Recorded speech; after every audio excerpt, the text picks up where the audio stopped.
जानकारी आपके साथ साझा करते हैं।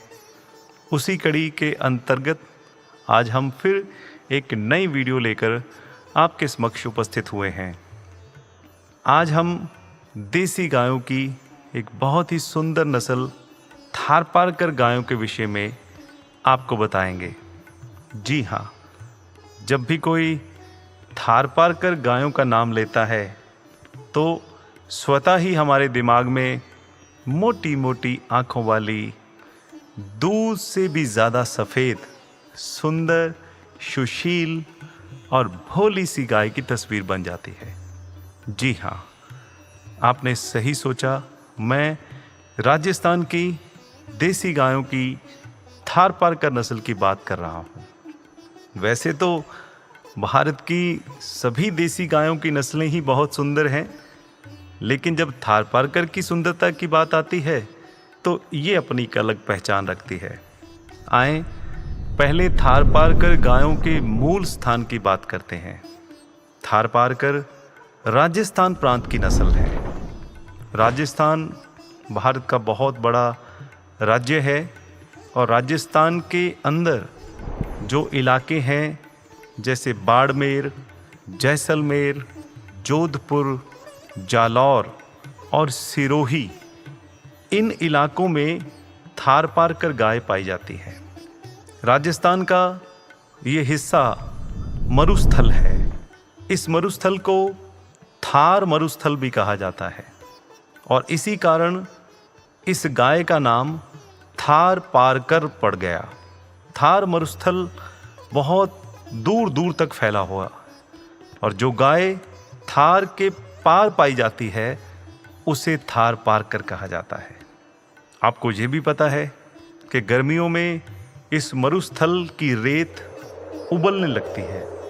इस मरुस्थल में तापमान 52 डिग्री सेल्सियस तक भी रिकॉर्ड किया गया है और सर्दियों में तापमान 0 से नीचे चला जाता है।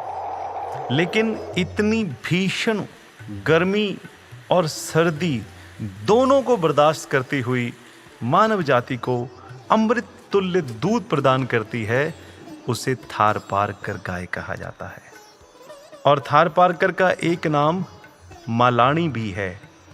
मालानी स्थान बाड़मेर क्षेत्र में आता है और राजस्थान के स्थानीय भागों में इस नस्ल को मालानी नस्ल के नाम से भी जाना जाता है। थारपारकर गायों का रंग मुख्यतः सफ़ेद होता है, लेकिन सर्दियों में इसके सर से लेकर पीठ तक के भाग में काले रंग के बाल आ जाते हैं। इसका सर मध्यम आकार का, माथा चौड़ा और ललाट उभरा हुआ होता है। इसकी कदकाठी राठी और साहीवाल गायों से थोड़ी ऊंची होती है। थारपारकर गायों का स्वभाव बहुत ही भोला होता है। थार मरुस्थल की गर्मी में भी 10 लीटर से लेकर 20 लीटर तक दूध दे देती है। लेकिन अगर इसका सही ढंग से नस्ल सुधार और संरक्षण किया जाए तो इसमें दूध देने की क्षमता को बढ़ाया भी जा सकता है। थारपारकर गायों को बचाने के लिए सरकारों की तरफ से भी पहल की गई है। राजस्थान में सरकारी तौर पर सूरतगढ़ और चांदन, जैसलमेर, यहाँ पर सेंट्रल कैटल ब्रीडिंग फार्म बनाए गए हैं, जहाँ पर कई सालों से थारपारकर नस्ल को संभाल कर रखा गया है और आप इन सरकारी फार्म्स पर थारपारकर गायों के दर्शन कर सकते हैं। इसके अलावा बीकानेर यूनिवर्सिटी द्वारा बीचवाल जगह पर थारपारकर ब्रीडिंग सेंटर भी बनाया गया है। लेकिन अगर मैं थारपारकर नस्ल की शुद्ध गायों की संख्या की बात करूं तो ये संख्या कोई बहुत ज़्यादा नहीं है। शुद्ध नस्ल की थारपारकर गाय 3000 से लेकर 5-6 हज़ार तक ही होंगी। हमें मरुस्थल की इस बेहतरीन नस्ल को बढ़ाने के लिए प्रयास करने होंगे। जो नस्ल राजस्थान की तपती हुई रेत में भी भरपूर दूध दे सकती है, उसकी विशेषताओं को जानने के लिए भारतवासियों को उत्सुक होना चाहिए। कुछ ऐसा ही प्रयास हम इस वीडियो के माध्यम से कर रहे हैं। हमें ऐसी सुंदर और दुधारू प्रजाति की थारपारकर गायों की संख्या को लाखों तक पहुंचाने का मन बना लेना चाहिए। जो भी प्रयास हुए हैं, चाहे वो सरकारों की तरफ से, चाहे प्राइवेट सेक्टर की तरफ से, उन प्रयासों को देखकर हमें संतोष नहीं होना चाहिए। अभी बहुत बड़े स्तर के प्रयासों की आवश्यकता है।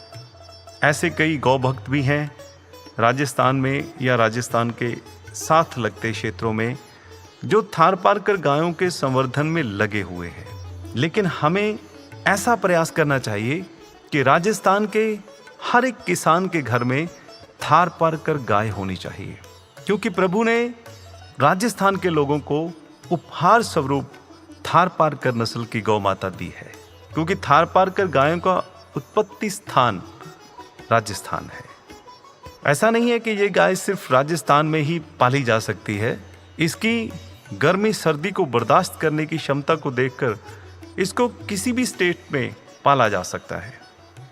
और इसी उद्देश्य के साथ कामधेनु गौशाला सर्व श्री आशुतोष महाराज जी की कृपा से पिछले 10-12 सालों से थारपारकर गायों के ऊपर काम कर रही है।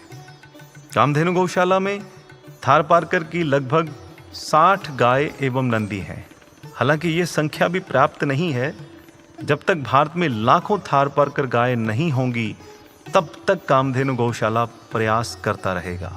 और अगर आप थारपारकर की भारत में लाखों गायों को पैदा करना चाहते हैं, तो सबसे पहले आपके पास जो चीज़ होनी ज़रूरी है वो है थारपारकर नस्ल के उत्तम नंदी।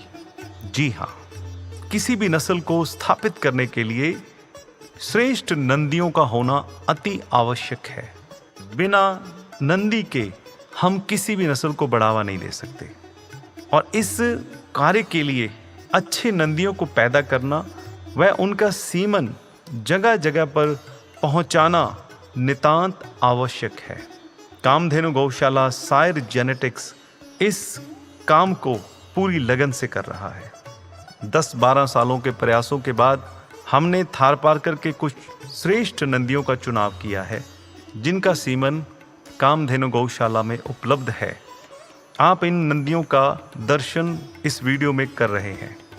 मेरा उन किसानों से निवेदन है जो थारपारकर गायों को पालते हैं, कृपया अपनी गायों को गाभिन करवाने के लिए वह उत्तम नस्ल के थारपारकर नंदियों का या उनके सीमन का ही चुनाव करें, क्योंकि अगर अच्छे नंदियों का चुनाव ना हो पाया तो किसान बहुत पीछे रह जाएगा, नस्ल सुधार नहीं हो पाएगा। और अगर नस्ल सुधार ना हुआ तो हम इस नस्ल को संरक्षित नहीं कर पाएंगे। वैसे तो कामधेनु गौशाला पंजाब प्रांत की साहिवाल नस्ल के ऊपर काम कर रहा है, लेकिन इसके साथ साथ हम राजस्थान की इस प्यारी सी सुंदर सी नस्ल थारपारकर को बचाने के लिए भी प्रयासरत हैं। कामधेनु गौशाला की थारपारकर गायों का दर्शन आप इस वीडियो में कर रहे हैं। थारपारकर गाय कामधेनु गौशाला में अच्छी तरह पल बढ़ रही हैं। इन्होंने अपने आप को गौशाला के वातावरण के अनुसार ढाल लिया है। साहिवाल और थारपारकर वैसे दूर की बहनें ही हैं, इनमें काफ़ी खूबियाँ मिलती जुलती हैं। हम अक्सर राजस्थान के इलाके जैसलमेर, बाड़मेर, जोधपुर उनमें जाते रहते हैं और वहाँ पर हमें कई जगह बहुत सुंदर थारपारकर नस्ल की गायों का दर्शन होता है। लेकिन एक चीज़ जो वहाँ नज़र आई कई जगह के ऊपर, वो मैं आपके साथ साझा करना चाहूँगा। कई जगह हमने पाया कि कांकरेज जैसी दिखने वाली गायों को ही थारपारकर गाय समझा जा रहा है और जानकारी के अभाव में वहाँ पर कांकरेज से थारपारकर को मिलाया जा रहा है और जो बच्चे पैदा हो रहे हैं वो ना थारपारकर हैं और ना वो कांकरेज हैं। ये अपने आप में एक बहुत बड़ी चिंता का विषय है।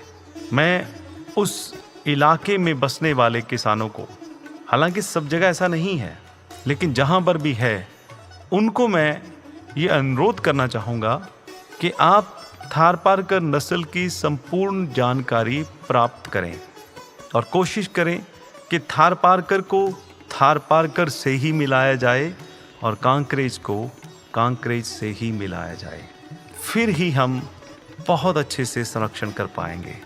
अगर आपको जानकारी का अभाव है तो आप सरकारी इंस्टीट्यूशंस के पास जाकर या ऐसे सरकारी या प्राइवेट फार्म्स के ऊपर जाकर थारपारकर नस्ल की गायों को देख सकते हैं और जानकारी हासिल कर सकते हैं। और मैं राजस्थान के किसानों को ये भी कहूँगा कि वो थारपारकर गायों को बचाने के लिए अब कमर कस लें। जब जागो तभी सवेरा, वो दिन दूर नहीं जब राजस्थान के हर एक इलाके में थारपारकर की लाखों गाय होंगी। लेकिन इस स्वप्न को साकार करने के लिए सबको मिलकर अथक प्रयास करने पड़ेंगे। कामधेनु गौशाला आपको हर प्रकार का सहयोग देने के लिए तत्पर है और आज हम इस वीडियो के माध्यम से भारत के लोगों को इस सुंदर सी नस्ल की जानकारी दे रहे हैं। और आप सब लोग अपने अपने क्षेत्रों में अपनी अपनी क्षेत्रीय देसी नस्ल की गायों को संवर्धित और संरक्षित करने के लिए आगे आएं। आप सब जब मिलकर प्रयास करेंगे तो वो दिन दूर नहीं है कि भारत में देसी गायों की सभी नस्लें लाखों करोड़ों की संख्या में होंगी।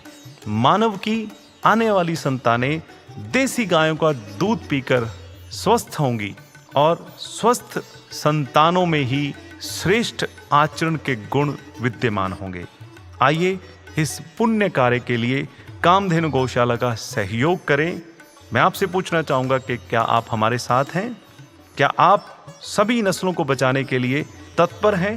क्या आप अपने क्षेत्रों में इन नस्लों को बचाने के लिए आवाज़ बुलंद करेंगे? अगर आपका उत्तर हाँ है तो आप इस वीडियो के कमेंट में अपने विचार हमारे साथ ज़रूर साझा करें और हो सके तो इस वीडियो को सबके साथ शेयर करें। किसानों को घर जा जाकर इन वीडियोस को दिखाएं, फोटोग्राफ्स को दिखाएं, क्योंकि सबको जानकारी देना हमारा परम कर्तव्य है। और जो किसान थारपारकर या देसी गायों को रखते हैं उनको अच्छे नंदियों के चयन के बारे में बताएं। और जो किसान थारपारकर गायों को पाल रहे हैं उन्हें चिन्हित करें और उन्हें एक मंच पर लाने का प्रयास करें। थारपारकर गायों के दूध के महत्व को भी लोगों को बताएं। हम आने वाले समय में और भी वीडियोस लेकर आपके समक्ष उपस्थित होंगे। अभी बहुत काम शेष है, हमें आप सबके सहयोग की आवश्यकता है और हमें आपका सहयोग सदैव मिलता रहेगा। इसी आशा के साथ मैं आपसे इजाज़त चाहता हूँ।